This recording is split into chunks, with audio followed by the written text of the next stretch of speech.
ಮಾಜಿ ಸಚಿವ ವಿ ಸೋಮಣ್ಣ ಅವರು ಈಗ ಆಲ್ರೆಡಿ ನಾವು ನೀಡ್ತಾ ಇರೋ ಮಾಹಿತಿಯ ಪ್ರಕಾರ ರಾಜ್ಯಸಭಾ ಟಿಕೆಟ್ ಆಕಾಂಕ್ಷಿ ಆಗಿದ್ರು. ದೆಹಲಿಗೆ ಹೋದಂತ ಸಂದರ್ಭದಲ್ಲಿ ಹೈಕಮಾಂಡ್ ನಾಯಕರ ಮುಂದೆ ಮನವಿಯನ್ನ ಮಾಡಿದ್ರು. ರಾಜ್ಯಸಭೆಗೆ ಟಿಕೆಟ್ ಅನ್ನ ನೀಡಿ, ನಾನು ಕೂಡ ಆಕಾಂಕ್ಷಿ ಇದ್ದೀನಿ ಅಂತ ಹೇಳಿದ್ರು. ಹೈಕಮಾಂಡ್ ಭೇಟಿ ಮಾಡಿದಂತ ಸಂದರ್ಭದಲ್ಲೂ ಕೂಡ ಸಾಕಷ್ಟು ಬಾರಿ ನಿರಾಸೆಗೊಳಗಾಗಿದ್ರು. ಎಲ್ಲೋ ಒಂದು ಕಡೆ ಕಾಂಗ್ರೆಸ್ ಹೋಗ್ಬಿಡ್ತಾರಾ ಅನ್ನುವಂತಹ ಮಟ್ಟಕ್ಕೆ ಅವರ ನಡವಳಿಕೆಗಳು ರಾಜ್ಯದಲ್ಲಿ ಗೋಚರ ಆಗ್ತಾ ಇತ್ತು. ಆದರೆ ದಿಢೀರ್ ಹೈಕಮಾಂಡ್ ಭೇಟಿಯಾದಂತ ಸಂದರ್ಭದಲ್ಲಿ ಎಲ್ಲೋ ಒಂದು ಕಡೆ ಸೋಮಣ್ಣ ಅವರಿಗೆ ರಾಜ್ಯಸಭೆಯ ಟಿಕೆಟ್ ನೀಡಬಹುದೇನೋ ಅನ್ನೋ ಮಾತುಗಳು ರಾಜಕೀಯ ವಲಯದಲ್ಲಿ ಆಗ್ತಾ ಇತ್ತು ಚರ್ಚೆ. ಆದ್ರೆ ಹೈಕಮಾಂಡ್ ಯಾವುದೇ ರೀತಿಯಾದಂತಹ ಅಶೂರೆನ್ಸ್ ಅನ್ನ ನೀಡಿರಲಿಲ್ಲ. ಕೊಡ್ತೀವಿ ಇಲ್ಲ ಕೊಡಲ್ಲ, ಕನ್ಫರ್ಮೇಶನ್ ಅನ್ನ ನೀಡಿರಲಿಲ್ಲ. ಎಲ್ಲ ಒಂದು ಕಡೆ ನಿರೀಕ್ಷೆ ಇಟ್ಕೊಂಡಿದ್ದಂತಹ ಸೋಮಣ್ಣ ಅವರಿಗೆ ಇದು ಭಾರಿ ನಿರಾಸೆಯನ್ನುಂಟು ಮಾಡಿದೆ ಅಂದ್ರೆ ತಪ್ಪಾಗ್ಲಿಕ್ಕಿಲ್ಲ. ಸೊ ಒಟ್ಟಾರೆ ಇಡೀ ಬೆಳವಣಿಗೆಯನ್ನ ಗಮನಿಸ್ತಾ ಇದ್ರೆ, ಯಾಕಂದ್ರೆ ಸೋಮಣ್ಣ ಹೈಕಮಾಂಡ್ ಹೋದಂತ ಹೈಕಮಾಂಡ್ನ ಭೇಟಿ ಮಾಡೋದಕ್ಕೆ ಅಂತ ಹೋದಂತ ಸಂದರ್ಭದಲ್ಲೂ ಕೂಡ ಸಾಕಷ್ಟು ವಿಚಾರಗಳನ್ನು ಚರ್ಚಿಸಿದ್ದೀನಿ. ಏನೋ ಅನ್ಕೊಂಡಿದ್ದೆ, ಆದ್ರೆ ಆ ರೀತಿ ಅಲ್ಲ, ಕರೆದು ಮಾತಾಡಿದ್ರು ಸಮಾಧಾನ ಆಯ್ತು ಅಂತ ಹೇಳ್ತಾ ಇದ್ರು.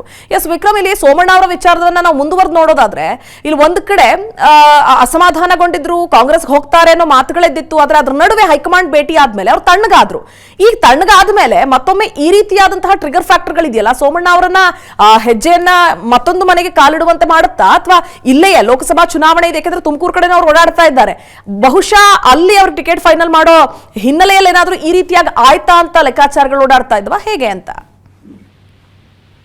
ಪ್ರತಿಭಾ, ರಾಜಕೀಯ ಒಳ ಲೆಕ್ಕಾಚಾರದ ಪ್ರಕಾರ ಅಂದ್ರೆ ವಿಧಾನಸಭಾ ಚುನಾವಣೆಯಲ್ಲಿ ಸೋಮಣ್ಣ ಏನ್ ಸೋಲನ್ನ ಕಂಡ್ರು, ಅದಾದ ಬಳಿಕ ಸಾಕಷ್ಟು ಕೋಪವನ್ನಗೊಂಡಿದ್ರು. ಎಸ್ಪೆಷಲಿ ಪಾರ್ಟಿ ಒಳಗೆ ಇರ್ತಕ್ಕಂತ ವ್ಯಕ್ತಿಗಳ ಬಗ್ಗೆಯೂ ಕೂಡ. ಅದಾದ ಬಳಿಕ ಹೈಕಮಾಂಡ್ ಜೊತೆ ಮಾತನಾಡಿದಂತ ಸಂದರ್ಭದಲ್ಲಿ ಅವರು ಸಮಾಧಾನಗೊಂಡಿದ್ರು. ಅಂತ ವೇಳೆನೆ ಕಾಂಗ್ರೆಸ್ಗೂ ಕೂಡ ಎಲ್ಲೊಂದ್ ಕಡೆ ಹೋಗುವಂತ ಸಾಧ್ಯತೆಗಳು ಎದ್ದು ಕಾಣ್ತಾ ಇತ್ತು. ಕಾಂಗ್ರೆಸ್ಗೆ ಬಂದ್ರೆ ಅವ್ರಿಗೆ ಎಲ್ಲೊಂದ್ ಕಡೆ ತುಮಕೂರು ಲೋಕಸಭಾ ಟಿಕೆಟ್ ಕೂಡ ಕೊಡುವಂತ ಸಾಧ್ಯತೆಗಳು ಇದೆ ಅನ್ನೋದು ಕಾಂಗ್ರೆಸ್ ವಲಯದಲ್ಲೂ ಕೂಡ ಲೆಕ್ಕಾಚಾರ, ಆ ಒಂದು ಮಾತುಗಳು ಕೂಡ ಆಗಿತ್ತು. ಆದ್ರೆ ಸೋಮಣ್ಣ ಅವರು ಹೈಕಮಾಂಡ್ ಭೇಟಿ ಆದ ಬಳಿಕ ಒಂದಿಷ್ಟು ಮನವಿಯನ್ನ ಇಟ್ಟಿದ್ರು, ಲೋಕಸಭೆ ಅಥವಾ ರಾಜ್ಯಸಭೆಗೆ ಎಲ್ಲರೂ ಒಂದು ಅವಕಾಶವನ್ನ ಕೊಡ್ಬೇಕು ಅಂತ ಹೇಳಿ. ಆದ್ರೆ ಅವರ ಹೆಚ್ಚಿನ ಮನಸ್ಸಿದ್ದು ಅಂತಂದ್ರೆ ರಾಜ್ಯಸಭೆಗೆ ಆಗಿತ್ತು. ಯಾಕಂದ್ರೆ ಮತ್ತೆ ಲೋಕಸಭಾ ಟಿಕೆಟ್ ಅನ್ನ ಪಡೆದುಕೊಂಡು ಎಲ್ಲೋ ಒಂದ್ ಕಡೆ ಸೋಲನ್ನ ಕಂಡ್ರೆ ಮತ್ತೆ ರಾಜಕೀಯ ಜೀವನ ಕಷ್ಟ ಆಗುವಂತಹ ಸಾಧ್ಯತೆಗಳಿದೆ. ಆ ನಿಟ್ಟಿನಲ್ಲಿ ರಾಜ್ಯಸಭೆ ಆದ್ರೆ ಆರಾಮಾಗಿ ವಿನ್ ಆಗ್ಬಹುದು, ಮತ್ತೆ ರಾಜ್ಯಸಭೆಗೆ ಎಲೆಕ್ಟ್ ಆಗ್ಬಹುದು ಅನ್ನೋ ಒಂದು ಲೆಕ್ಕಾಚಾರದಲ್ಲಿ ಅವರು ತಮ್ಮ ಮನದಲ್ಲಿರ್ತಕ್ಕಂಥ ಅಂಶವನ್ನ ಹೈಕಮಾಂಡ್ ಮುಂದೆ ಇಟ್ಟಿರ್ತಕ್ಕಂಥದ್ದು ಸತ್ಯ. ಆದ್ರೆ ಹೈಕಮಾಂಡ್ ಯಾವುದೇ ರೀತಿಯಂತ ಭರವಸೆಯನ್ನ ಕೊಟ್ಟಿರ್ಲಿಲ್ಲ. ಇದರ ಮುಂದುವರೆದ ಭಾಗವಾಗಿ ಈಗಲೂ ಕೂಡ ಒಂದ್ ಹೆಜ್ಜೆ ಹೊರಗಿಡ್ತಾರ ಅನ್ನೋದಕ್ಕೆ ಇನ್ನು ಲೋಕಸಭಾ ಚುನಾವಣೆ ಬಾಕಿ ಇರ್ತಕ್ಕಂಥದ್ದು.